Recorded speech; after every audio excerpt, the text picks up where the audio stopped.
member. Drive away with an Axio car from Predo Baby with 4 different options to win. Follow us on Facebook at Predo Baby South America. Predo Baby diaper is known for its premium quality and high absorbency level. It keeps your baby dry and comfortable with its stretchy waistband. Available in regular paste and pull-up pants style from newborn to stage 7. See press for details or contact us on 233-2473. Predo Baby, the diaper of the new generation.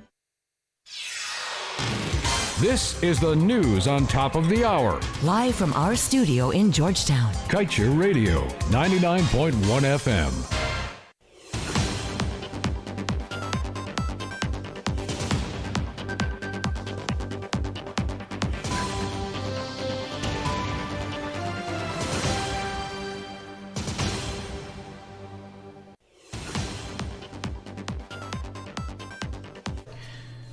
Hello and welcome to today's news at noon on Kaieteur Radio that comes to you with the compliments of Predo Baby. I am Kevin Smith. Before we get to our top stories that we're tracking, let's get to today's front page comment of the Kaieteur News. On oil, the dray is before the donkey. The dray car drags down the donkey. Successive governments have rushed ahead in a beehive of activity with our oil wealth. But they are sluggish to the point of paralysis in doing things that will nourish that wealth by watching over it like a hawk to get the most out of it. By this, we are talking about our petroleum laws. Our petroleum laws are not outdated. They are ancient, and they allow foreign exploiters and producers to use them to our disadvantage. Those same laws impoverish us and leave us with little to improve our oil prospects.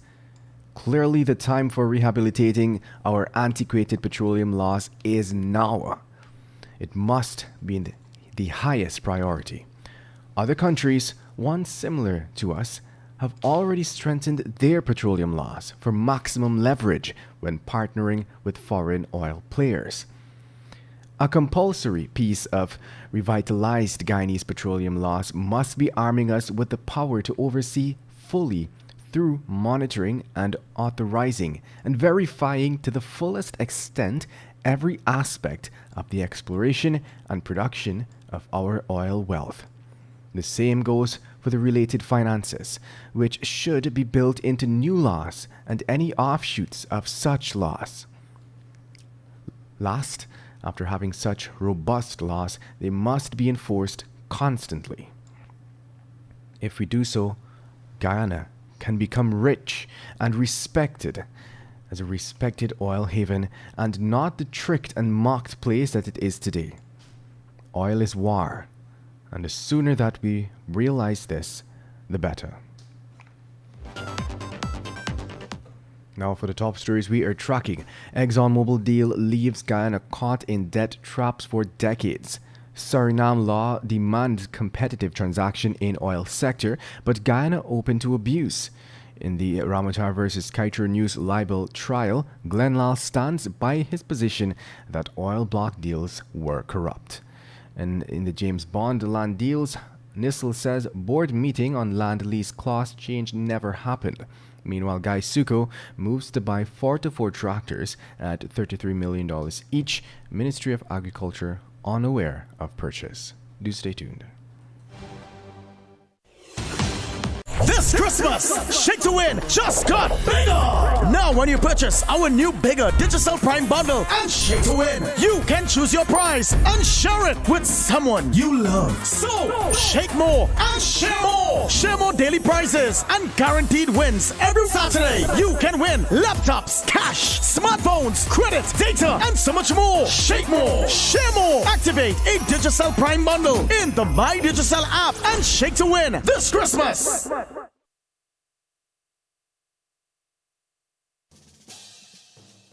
Hello there, Guyana. You've asked for it. It is finally here. The Wake Up Guyana Show with yours truly, Leonard Gildari. Monday to Friday, 1 p.m. to 3 p.m. Make your voices be heard. Call us. Text us. Kaieteur Radio 99.1, 99.5 FM. The Wake Up Guyana Show.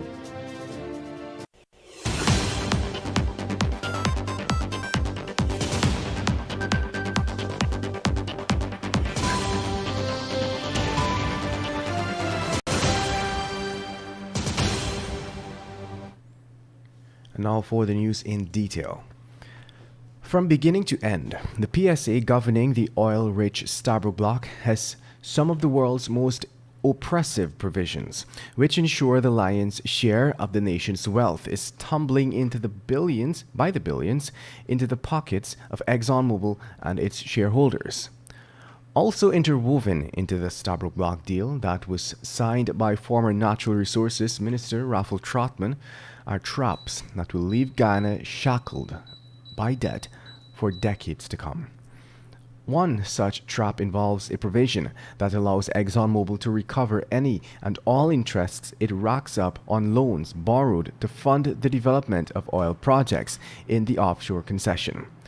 Several globally respected organizations, such as the IMF, have said there is no economic logic for allowing this and had advised the government to prohibit oil companies from recovering the interests and other financing costs.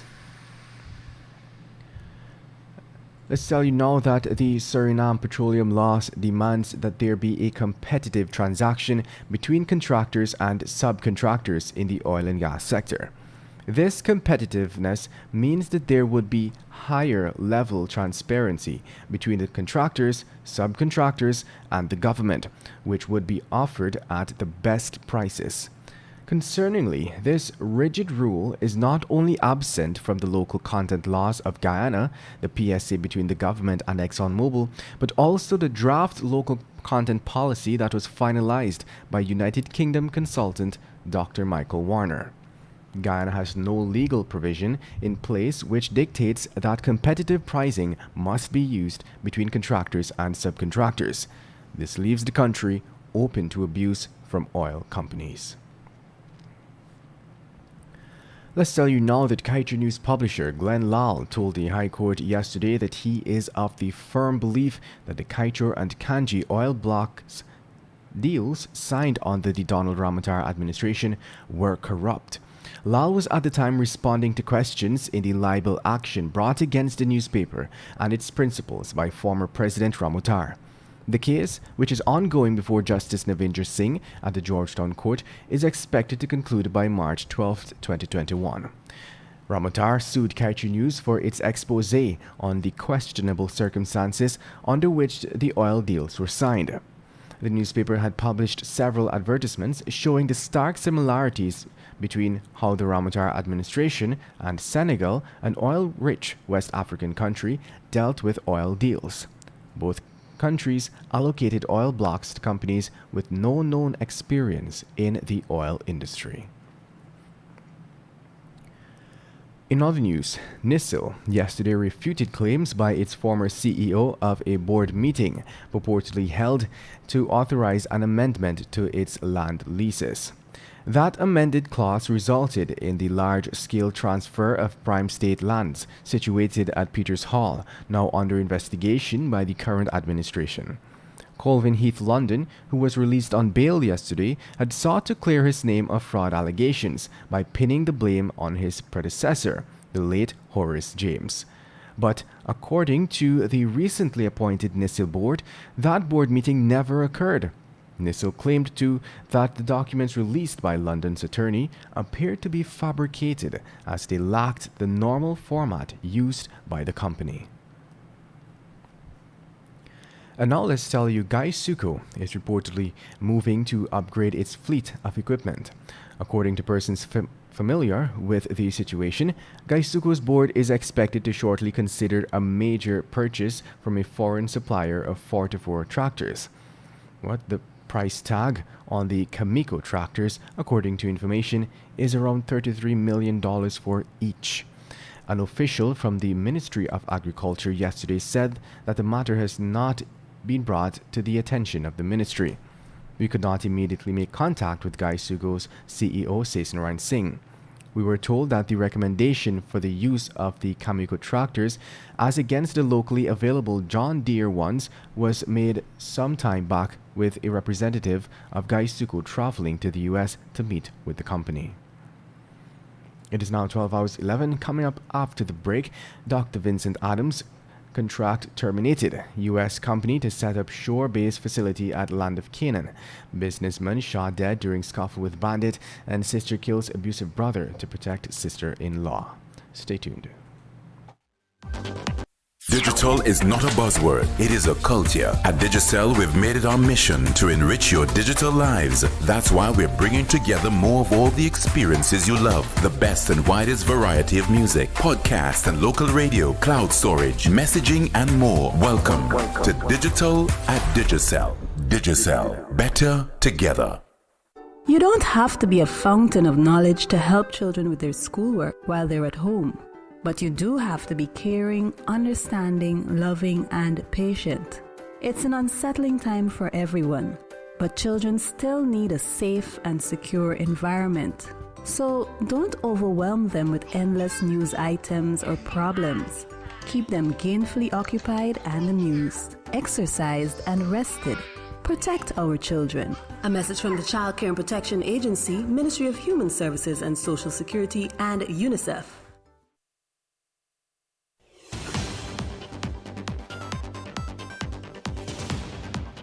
Welcome back. Let us continue with the news. Baker Hughes, one of the world's leading energy technology companies, is expected to construct an oil field service facility located 14 miles south of Georgetown in Land of Canaan, pending government approvals. Baker Hughes is a well-known client of ExxonMobil, which benefits from a lopsided deal for the Stabroek Block. According to the project summary, which was lodged with the EPA, the facility is being developed in response to a call by the government for oil and gas operators to develop and utilize supply bases in Guyana, instead of accessing such services directly from Trinidad and Tobago or the U.S. In other news, a businessman was yesterday morning shot dead during a scuffle with a bandit who invaded his Soestdijk home. The victim was identified as 53-year-old Terrence Dickey. It is reported that 4 identifiable males armed with handguns broke into the businessman's home and escaped with an undisclosed sum of cash after shooting the businessman.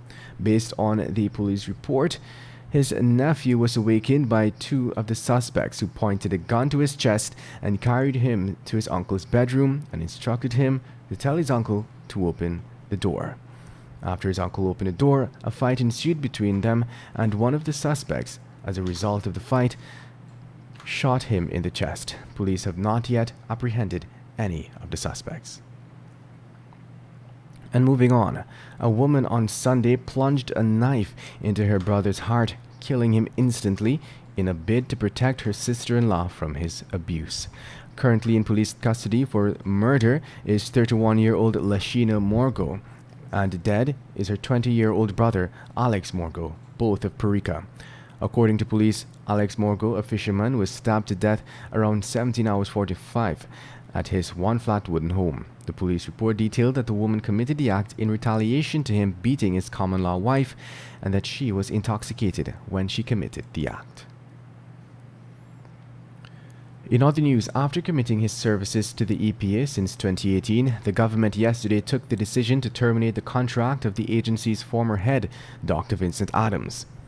In late August, Dr. Adams was instructed to proceed on leave for 126 days, which had ultimately removed him from being part of the review team for ExxonMobil's Payara Field Development Plan. When asked whether he would be willing to commit his services to the government in the future, if asked, Dr. Adams indicated that he is enthusiastic to serve the people of Guyana in any voluntary capacity, if any arises. And coming from DPI, the receipt of planning approval and the signing of an MOU by the Ministry of Tourism, Industry and Commerce, Go Invest and Chairman and CEO of Total Tech Oilfield Services has green-lighted the construction of a $90 million international hotel. More than 25 Guyanese contractors and suppliers are expected to be involved in the execution of the work, which will bring significant spin-off benefits to hundreds of Guyanese. It is now 12:16, and now for your COVID-19 update. The number of worldwide coronavirus cases, according to Worldometer, has reached 59.7 million, with deaths at 1.4 million and recovery cases at 41.3 million. Locally, the Ministry of Health yesterday reported 21 new COVID-19 cases. A total number of confirmed cases is 5,151. 8 patients are in the COVID-19 ICU, 85 in institutional isolation, 881 in approved home isolation, and 31 in institutional quarantine. Guyana's COVID-19 death toll now stands at 146. And coming from CNN, U.S. COVID-19 cases could reach 20 million by Immigration Day on January 20th, according to a new modeling forecast from Washington University in St. Louis.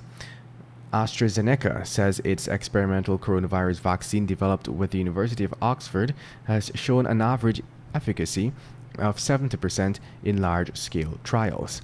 The first Americans to receive COVID-19 vaccine could be immunized as early as the second week of December, the White House vaccine chief said. Meanwhile, Pope Francis of the Vatican has harshly criticized people who refuse to wear masks or who protest against coronavirus restrictions, saying they move in their own little world of interests. Francis, who has himself been criticized for not wearing a mask in public, made the comments in his new book, Let Us Dream, A Path to a Better Future, published Monday. And that brings us to the end of today's News at Noon. Remember, the news came to you with the compliments of Predo Baby. I am Kevin Smith. Thank you for listening.